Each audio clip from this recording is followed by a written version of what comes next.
It is I, Tentus Naravan Dracovin, Lord and Emperor of the Dracovin Empire, and welcome. It is time to continue my discussion on the Pathfinder role-playing game system. Where we last left off, we had been diving into magic items and talking about creating them. Well, I'm going to finish up talking about creating magic items today. So let's start with a staff. So staff, of course, you need all the relevant materials to construct this staff. You're going to need some kind of actual staff itself, some kind of stick, or the materials to assemble your stick/staff that you're constructing. Now, the basic cost of it will depend on the spells that are in it. You're going to first have to look at the highest level of the spells that you're going to be putting into the staff. So, I figure out my highest level spell. I take 400 gold pieces, multiply that by the highest level, multiply that by my caster level. That's how much I'm spending first. But this isn't all I'm spending. Now I look at the next highest level spell I'm putting onto the staff. I multiply 3/4 of that same amount by highest level of the level of the spell, level of the basically level of the second spell times my caster level. Those would be 300 times that amount. And then for every other spell, I do half of that amount. So basically 200 gold pieces times the level of those spells times my caster level. It is very important to note that your caster level will always be a minimum of 8, regardless of any kind of spell you're putting in there. Even if you're putting all spells that require a lower caster level than 8, that is the minimum that you can place this item on. It is also important to note that you will need to provide focus and material components for this one. The focus will not be expended, but you will need 50 times the components, the material components for this, which will be extended as part of the creation of this staff. Now when a staff is created, it is fully charged. Now there is a way that you can reduce some cost to this. This does not change the order of the spells. Whatever that order I talked about, it's going to stay the same. What you can do is normally every spell you've put in there will extend one of your charges. What you can is make it that a spell will reduce more than one charges. So this is a way you can put more powerful spells into here and have them not as expensive. Basically, I figure out how many charges I'm going to have these spells take up, and then I'm going to divide the amount of money that I would have paid for that spell, not changing the order, by the amount of charges it's going to take. So my first, second, third, I could have them all cost more, throw a couple at the end which won't cost any extra charges, and therefore reduce the amount of money it's going to cost me when combining all of these spells together in my one staff. It is also important to note that, of course, like many of these other ones, you will have to either prepare the spells that you're going to be putting in there, or know them, and when you're working, you will expend all those. You'd expend those prepared spells and not have those slots for the day, or those, if you're just known, eat up a couple of slots equivalent to the levels of those spells and not have access to those slots for the days. Regardless, you'll basically be casting the spells you'll be working on for the staff for the day. Now wands, you're going to need all the normal materials, and of course you're going to need some kind of baton/wand that you're either going to be assembling or have it provided ready, willing to go to create it. It will cost 375 times the level of the spell that you're using times your caster level in materials in order to create this wand. The wand will be created fully charged. If the spell that was part of the wand had a material component or a focus, you will have to provide the focus and provide 50 times the material component worth of cost. Now, the focus isn't expended, the material components are expended. Like most of these, as I've been talking about, as you're working on it, you either have to have the spell prepared, or if you know it, an open slot, and either that prepared spell will be expended for the day, which you will need a rest to regain it, or that slot will be expended for the day that would have been able to be used to cast the spell. Again, you'll have to rest to regain it, but work on the wand. And of course, it will come into existence fully charged. Now, wondrous items. Once again, we're going to need all the proper materials, and at this point in time, you're going to need the item you're enchanting. Effectively, you need whatever wondrous item it is that you're making into a wondrous item.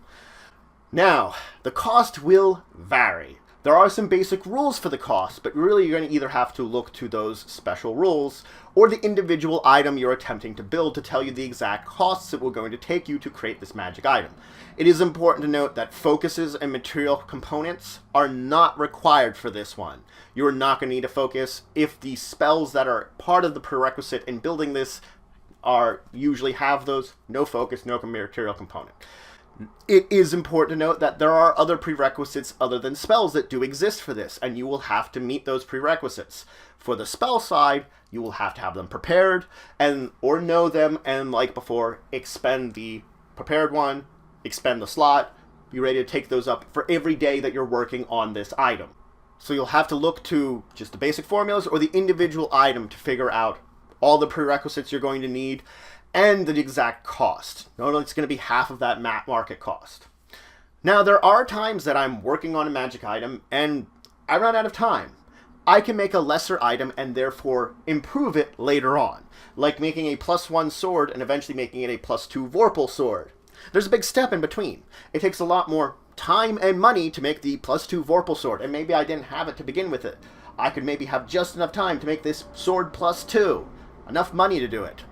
Now, when I want to do this, I look to the total price of the magic item I was eventually attempting to create.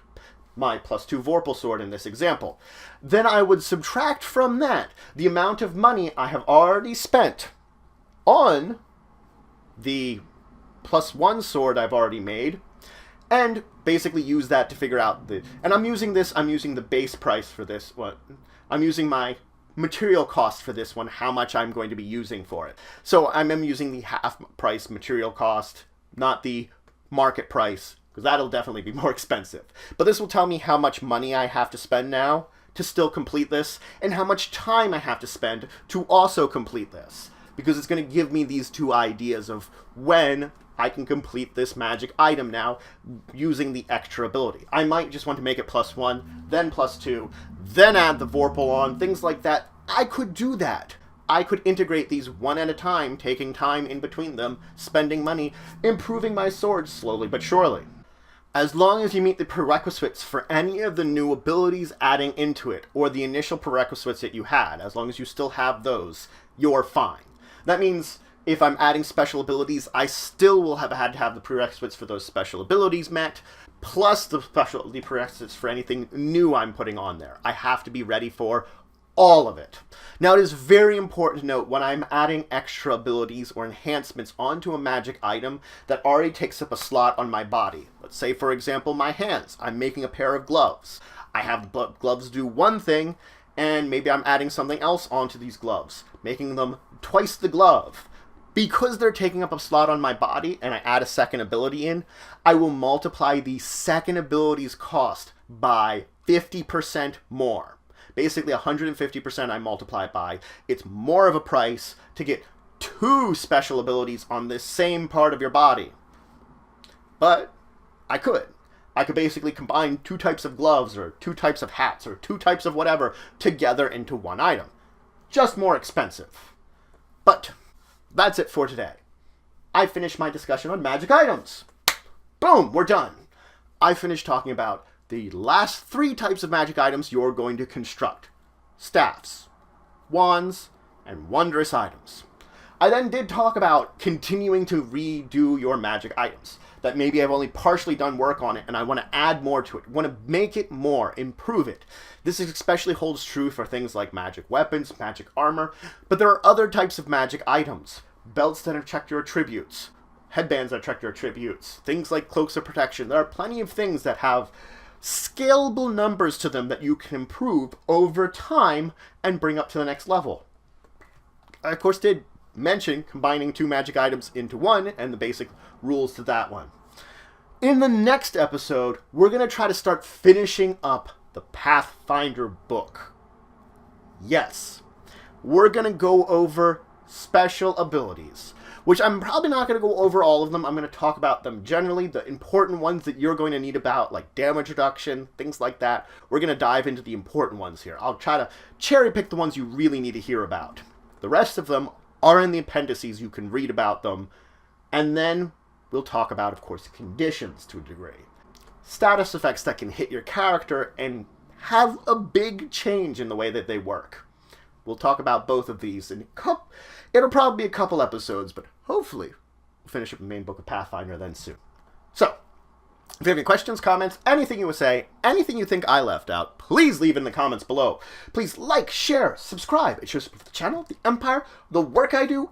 If you want to show some extra support, you can always check out my Patreon, link description below. There's some great rewards there. It helps to grow and improve the channel and the Empire. But regardless, until the next time, I bid you farewell.